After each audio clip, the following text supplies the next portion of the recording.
Welcome to Game Changers Silicon Valley, a show about today's emerging innovations that may be the game changers of tomorrow. My name is Jim Connor. I will be your host.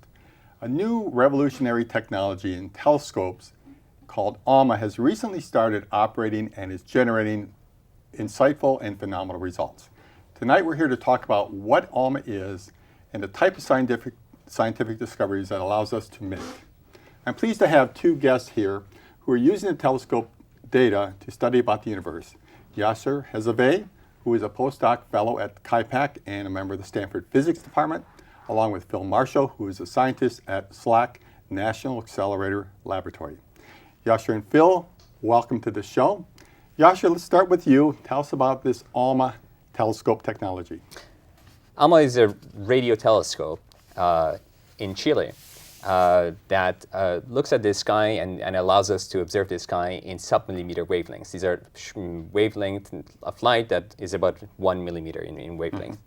So ALMA has 66 antennas, and by connecting the images from the antennas, we can get a higher resolution image with very sharp images, as if we had a telescope that was about 10 miles wide. So essentially, that is a bunch of these antenna on trucks that move around with a 10-mile radius. Is that correct? That's right, and you can change the positions to basically that's like a zoom of a camera that you can zoom back and forth. And all these telescopes read the various radio waves coming from a certain part of the sky, and then a computer, shall we say, knits that data together to give you an image that essentially would be equivalent to having a telescope with a diameter of 10 miles. Is that That's correct? exactly what it is. Now, that's pretty amazing. Right, so ALMA has its own supercomputer sitting nearby where all this data from the individual telescopes are combined to generate that high-resolution image.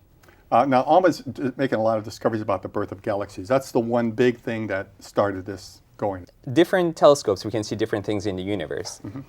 With optical telescopes, like the Hubble Space Telescope, for example, we can see stars in galaxies. With ALMA, what we can see is a different thing. We can see dust and clouds of gas in galaxies. And these are things that emit a lot of light in the sub-millimeter waves.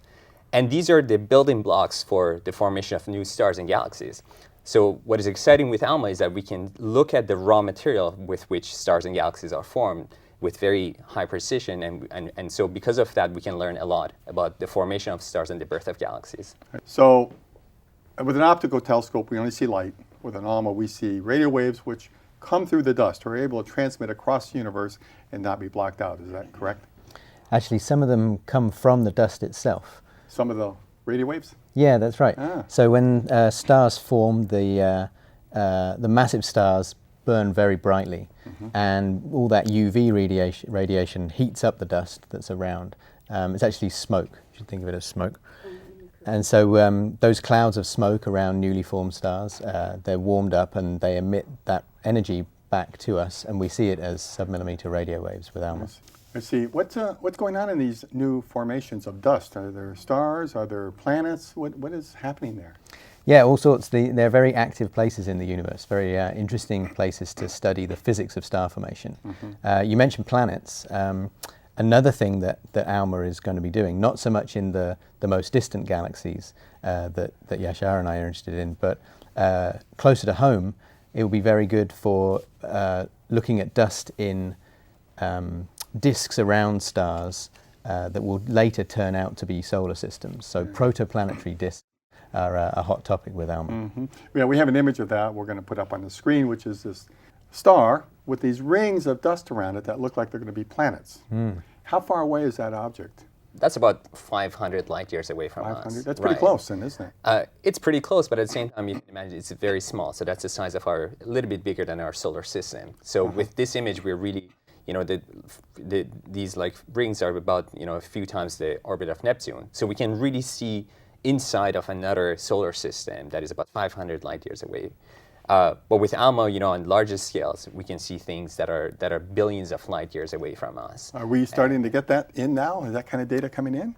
Yeah, that's right. We have started to take images of these gravitational lenses and galaxies that are forming stars very, very rapidly at at more than 10 billion or 12 billion light years away from us. So Phil, what other things do you see coming down the road from the ALMA? Are there several areas of study that we can delve into? I think the ones we just described are really the key areas that are most exciting at the moment. What's always fun with new technology like this is it's hard to predict what else they'll find. So I think you should ask us again in a few years' time, and we'll probably be excited about something new. But for now, we're most excited about these star-forming galaxies, very dusty, very clumpy, very interesting-looking objects in the very distant universe. And in particular, we're looking for those galaxies that happen to be lying behind another foreground galaxy. Because when that happens, we can use that foreground galaxy as a cosmic telescope to get an even better view of the background object. Is that because of the light-bending nature of the galaxy? Yeah, exactly. Massive galaxies act like lenses. Not very good lenses, but still enough to give you some magnification, maybe a factor of 10 or more. And so even, we have these high-resolution images coming in now with ALMA.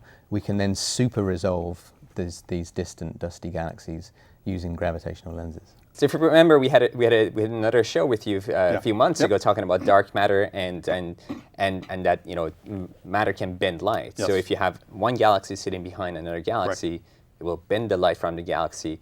And if you remember, we had this image of a fish tank where you can see the same fish sitting behind, and because of refraction on the size of the glass, you see two images of the same fish. Right, so we have right. exactly the same situation here, except that this bending of light is done because of a gravity of a foreground galaxy. So what we end up seeing is we see 2, 3, 4 different images of these submillimeter galaxies that are sitting really, really far. And so we see multiple images of these. And what's exciting is that with that we can learn about dark matter, because it's really mainly dark matter that is doing the bending of light. I see. It's because dark matter is, first of all, not observable and not measurable very well, other than bending light from galaxies behind That's right. the large galaxy in front of it. Yes. This is a very exacting mathematical model, I assume. Is that correct? How do you measure that? I mean, how do you measure light bending and you got all this, if I can use the word, fuzziness out there? Well, you see it when you see an image of one of these gravitational lens systems. It's kind of obvious what's going on. You see multiple copies of the same galaxy smeared out in a sort of ring formation. Right. And then the challenge for us is to take that confusing picture and reconstruct what the background galaxy would have looked like if there was no lens in the way. I see. And it's in that reconstruction process that we have to build a mathematical model for the mass in the galaxy so that we can predict the lensing effect and then compare our predicted image with the observed one. So you're primarily looking at the ALMA data to validate dark matter existing by the effect it's having on a galaxy behind it. So we've gone, further than that. So we already know that dark matter exists. We've done these sort of things. What we're trying to do with ALMA and these particular, gravitational lenses, we have a sample of these gravitational lenses, is to learn more about dark matter. And so we're trying to see how dark matter, how clumpy it is. What is the structure of dark matter in galaxies? So we know that there is some dark matter, but now we just want to know exactly, imagine clouds. The clouds could be very clumpy, or they could be smooth, so now with this, we're trying to see the little perturbations in the images and relate these and learn from the clumpiness of dark matter about this, perhaps its nature. How do you describe, maybe you can help me understand, what is clumpiness in dark matter? Is that like little clumps here and there, or is this on a galactic scale that you're speaking of? Well, the main lens is the size of a galaxy. It's actually bigger than a galaxy. It contains the galaxy of stars. I see. And what we're looking for are small clumps. Well, we call them clumps. They're really more like, we think, clouds of dark matter that are sort of the size of small galaxies, the kind that orbit around the Milky Way, for example. And so we're looking for things like that can just cause little kinks and bends in these Einstein rings, these smeared out images of the dusty galaxies in the background. How do you measure that? Well, it's the same way. If we go to the trouble of making the model that predicts the image, the ALMA image, and then compare it with the real one, if the real one has kinks and wobbles in it and our predicted one doesn't, then we have to go back and add something to our model until it does predict the kinks. I see.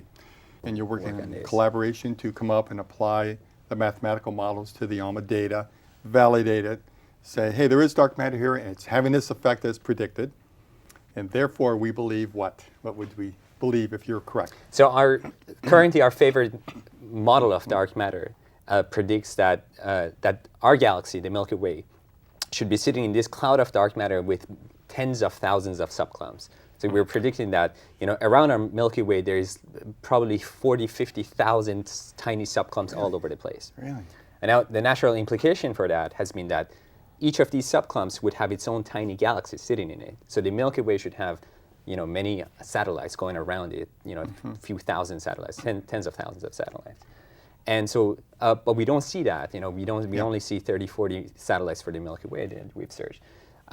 So that has been the issue, and so we think that probably it is possible that there are these dark matter subhalos, but they just don't have any galaxies in them. So because of that, we don't see them. But with this method, with gravitational lensing and ALMA, we'll be able to basically infer their existence and detect them without them having any light, because basically we are detecting them by the perturbation, the distortion that they cause in the other images. I see. So if we come from this project and we say, oh no, there's enough distortion, so we can say that that dark matter is very clumpy. There is these tens of thousands. We just don't see them. Then it'll be a confirmation for our current favorite model of dark matter. Just want to clear a couple thoughts, because this is very exciting. These dark matter clumps are pure dark matter. There's nothing inside of them. They're not hiding anything inside. Is that? It really should be called invisible matter rather than dark there you go. matter. There you go. So the idea is that dark matter, we call it that because we can't see it, but it's really thought to be transparent.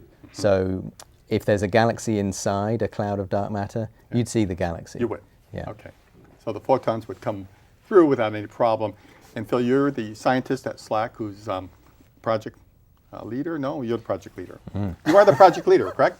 Well, we don't need to make a leader. We're just working as a team. I love this about the scientists. No one wants to be the leader. You guys are all collaborative. Everybody's. It's not like a corporation model. It's a great society. Yeah. Really, it is. So no, I mean, I'm impressed by it. That nobody needs to be the leader and so on like that. So. Well, I think we work in collaboration. So there's usually one person who does more of the hands-on part of things. So I think I do a little bit of the computer programming, a little bit more. But we have Skype talks and telecons weekly. We meet a lot, and everybody equally contributes to define everything and choose the direction with which we're going. If you had to put a little bet out there, maybe $100, we'll say. What do you think? What do you think you might bet? I think it's cool and exciting to go out there, and just the fact that based on principles, we know that we can measure the distribution of a completely invisible matter, 5 to 6 billion light years away from us, and we can measure it by just like doing these, computer models and simulation. That's very exciting. And so, I don't know if you have a preference, Phil, but I wouldn't bet against anything or for anything. I'm asking you to kind of give me your best guess at this time. Well, one thing maybe Yashar is sort of hinting at is that we try and go into these sorts of experiments without betting first, because we don't want to end up finding, what we went looking for. We want to try and, remain as sort of blind to the answer as possible until the last minute. Okay. So. Okay. Also, we're not paid enough to make bets. I see. Okay, well, maybe we'll have to do something about that, at least advocate on your behalf. Well, I want to thank both of you for coming today. I've enjoyed this immensely, and I'm fascinated by dark matter, and I'm fascinated by the opportunity to talk to two guys really in the midst of doing this who don't want to bet on the outcome, but that's okay. I really enjoyed it, and we'll come back in a few months. We'll give you a little time now to get some more research done and see if we can get any other proof of dark matter out there. So thanks so much for coming tonight. Thank you. Great. Okay. Thank you, Jim. Thank you. I'd like to thank you for joining us for this segment of Game Changers, Silicon Valley. We'll be right back with our next guest after a short break.